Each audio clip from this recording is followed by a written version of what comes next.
seance. Like, so when I first saw this, and I was just a little less intuitively comprehensive about horror, even though I had seen a lot of horror, I read how a lot of people compared this to The Exorcist. And at the time I was like, I don't see that. Whereas now I'm like, of course they compared it to The Exorcist. This is like The Exorcist playbook, because they spend more than half the movie simply trying to figure out what's wrong. Yeah, and then you bring in a really good-spirited John Singing Rock, who's like the priest.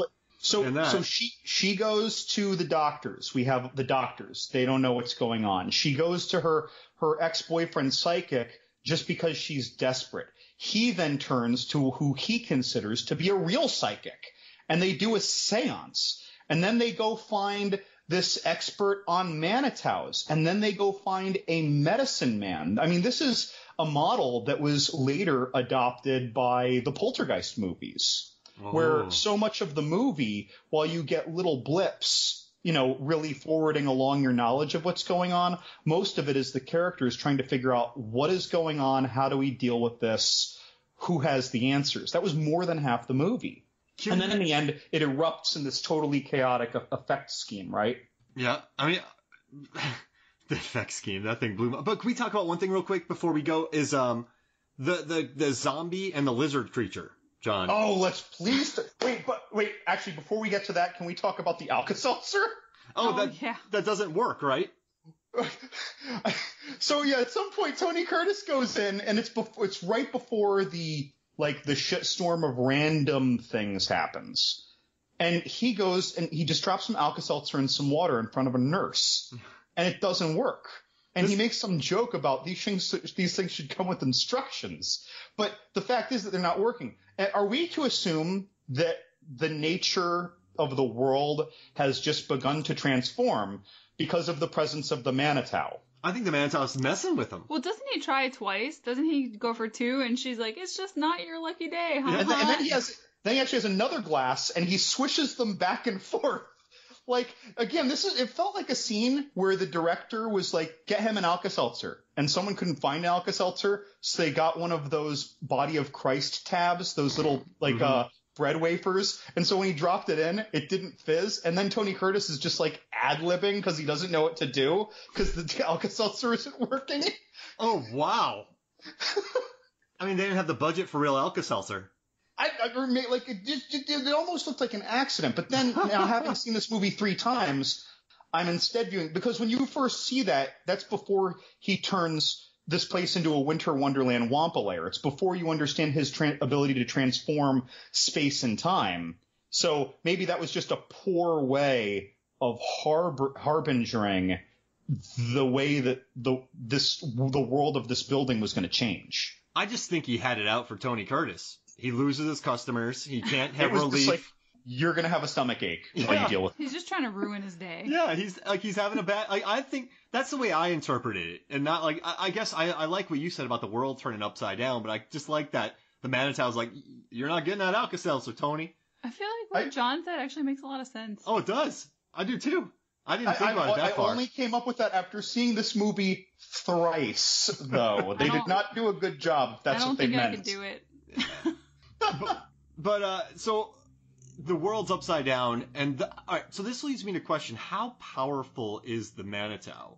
Because it unleashes a zombie that gets beat up immediately, and then it has a lizard creature that kind of bonks a dude in the stomach, and bites his hand. Yeah, bites his hand and then disappears. He holds out to it. Yeah, and then he's like the guy from Prometheus. So he deals with the lizard, and then those two things disappear quickly. So what? Does the Manitou not have all its power yet? Well, he still hadn't broken the circle at the time. Oh, so he's just kind of doing what he can. Yeah, they mentioned even earlier, the chief was even saying in the beginning, like, okay, this circle will hold him until he builds up his strength, and then nothing can contain him. And so I think that, again, maybe a little ill-exposed in the movie, I think that was just him. He had the ability to summon this reptilian demon from Native American mythology, but he only had enough power to partially manifest it or to give it one little nip, like a dog to a mailman. And he had the power to raise this dead body, but it was very zombie-like. It was very, wasn't very menacing. No, One zombie is rarely menacing. They took that thing out easy. The X-ray question mark it stunted his growth, so maybe it stunted his power. He's not gonna be full power. I don't know. Yeah, so maybe when he gets the full power, it's not even what the full power, because he said that you hurt me. And the circle we're talking about is when the medicine man got there, he poured a circle of salt or sand. Special sand, it looks like. Around her hospital bed where the thing was inside of her. And that was supposed to protect everything. I was expecting the Manitou to go through the wall. Because just bust through it like Hulk? Yeah, like that Kool-Aid man, because he didn't put any sand there. Well, instead, he felt the need to show his highly powerful telekinetic abilities to part the sand like Moses. Yeah, it starts smoking backwards. It was a very slow, dramatic stop motion sand spreading, though. Like, it was like, oh. But what Mark said is really funny. I noticed that as well. He gets to the bed is pushed up against the wall, like most hospital rooms, if you've seen one, and the line of sand stops right at the wall. He doesn't go across the back of the bed, and I was like, isn't that a problem? I would love it if the Manitou just bust through the wall. Oh yeah! Or to be really silly, what if he just jumped over it? What if he went up or down like it's a cylinder surrounding him? So, yeah. Interesting. But it just doesn't encapsulate that wall. Yeah. Yeah. I don't know, but I love that this movie made it into the theaters. No, it was a quote-unquote major hit in theaters. I love that it was They should have called someone else. Then, wait. I mean, they explained why they didn't call the cops. Yeah, because it won't matter. Oh, he'll take the guns, and they'll use the guns on themselves. Like the scalpels that were. But with that in mind, like, isn't there anyone else they could have called? Well, Ghostbusters weren't a thing yet. I guess they are strapped for time because this thing grew really fast, right? Yeah. But like, I don't know. I feel like they kind of, and I guess they didn't know what they were dealing with until they got Chief Rolling Rock Beer, Chief Singing Rock. But I always felt like they should have called someone else. You know, it's not until like they're in the Wampa lair. And you're seeing, Mark, were you upset by the property damage, by the way, when it earthquaked the building? Yeah. I know you hate property damage in movies. Well, it just, like, I was pretty impressed with how the stuff was flying around, actually. This is one of the rare movies, because they didn't show the outside of the building. They just showed couches flying around. So, or like, tables flying around. So like, they did a shaky Star Trek cam. Yeah. And I just had... At the very least, they've destroyed that floor of the hospital. It's completely covered in ice. There's got to be a lot of damage from all the water. And once it melts, it's going to seep through. That's going to cause mold. That hospital is going to be renovated. What about the last battle with the creature when they walk into her hospital room and all of a sudden you're just looking at a galaxy? It's black with stars and galaxies. Because during the earthquake, if you will, the Manitou summoned the Great Old One / what you Christians would call the devil, right? Yeah. So he summoned the devil. Even though Chief Singrock's like, you don't just call Geechee Manitou for help. Well, the Manitou is calling the biggest, baddest guy he can find. And so I feel like we're just bringing a couple like fake psychics to a gunfight here. Yeah. But so he does that, right? And then they come up with this idea to get all the computers and everything in the hospital to work for them, right? Because they all have Manitous. Yeah. But like, by the argument of the guns from the police earlier, couldn't it just turn... Go ahead. I had this same question as you were bringing it up. I was asking this to Mark last night. I was like, I don't understand. Were they good Manitous? So maybe the gun Manitous are bad Manitous. How could they rely on the computers when they couldn't rely on the guns or the scalpel? And then for some reason, the Manitou of the computers decides instead of fighting the Manitou shaman, it will instead imbue the Manitou's host with electric powers. Okay, so I had a theory on that because Tony Curtis gives her this whole speech and he's pouring out his heart essentially to her. And John Singing Rock had said back when he was first being picked up in Nebraska that love is the key. So we kind of came up with the idea that his love for her somehow makes her more powerful and the computer's Manitou goes into her. And when it happened though, he was actually talking to the Manitou, not to her. He said, "Look here, Mr. Manitou," and he was talking trash to the Manitou. Yeah, but it was still his emotion for her. Okay. I take that. He did give the Manitou a stern talk. Mm-hmm. Right. We're going to have a question about that in a few minutes. Yeah. And so we'll get to that in a little bit. So yeah, he's stern talking him, and then we get an electric light show. What I thought weirder here than her toplessness was the facial expression she kept making, where she was shooting her hands out and these beams are going to the Manitou, and she just kept opening her mouth randomly. It was very odd. It's exhausting. Yeah. But, I mean, you have not lived until you've seen a needlessly topless Susan Strasberg on a floating bed shooting colorful cartoon laser beams from her jazz hands at a demonic midget in extra-dimensional outer space. While a light devil hurls meteors at her.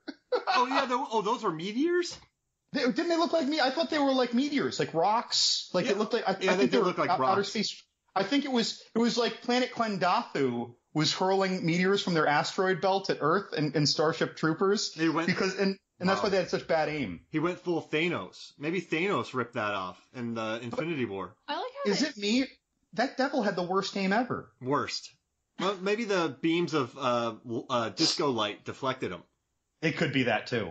It's funny at the very end how Tony Curtis has obviously not been listening this entire movie to anything anyone has said from the beginning. Any of the experts, because they kept saying that it grows and then it comes back and then it resurrects, and they just keep repeating this to us over and over. And he goes, "Well, it's dead now." And John Singing Rock goes, "No, it's not. It's gonna come back eventually."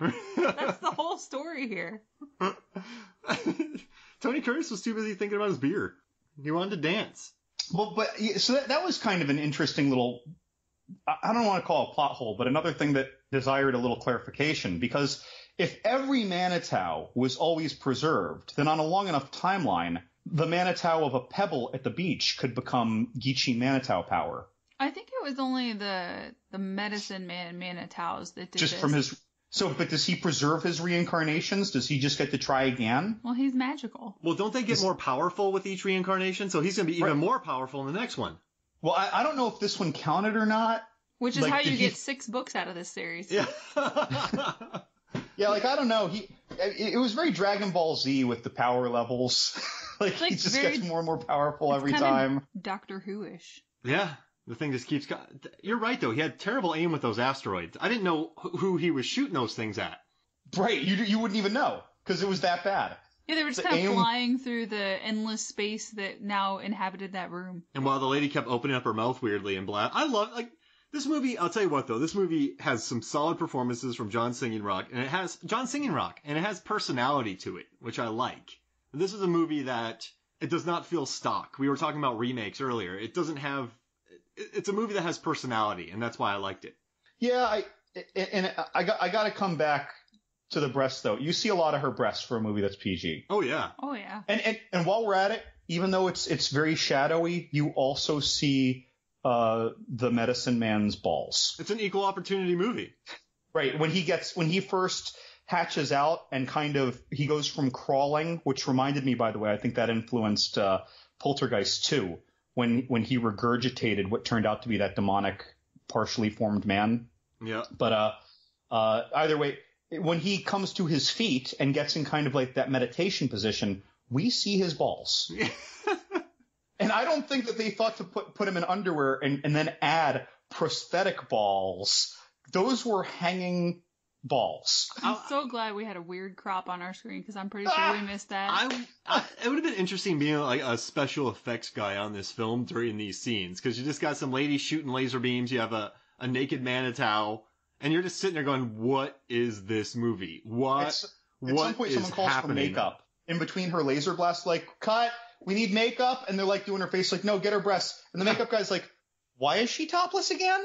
When she got up in the bed, she still had her arms through the little sleeves of her hospital gown. So in other words, as she roused herself in her floating outer space bed, she disrobed it. Even though it was hanging a little low, she pulled her arms through the sleeves, Mark. As if that would help her shoot lasers. Well, when I used to shoot lasers, I did it best naked. Well, it's not very scandalous when you're topless. Yeah. Well, think about this. Think about this, Meg. The stormtroopers had clothes on, and their lasers never hit. Their True. blasters never hit. So maybe they shouldn't be wearing. Maybe they just needed helmets. They couldn't even walk through a doorway effectively.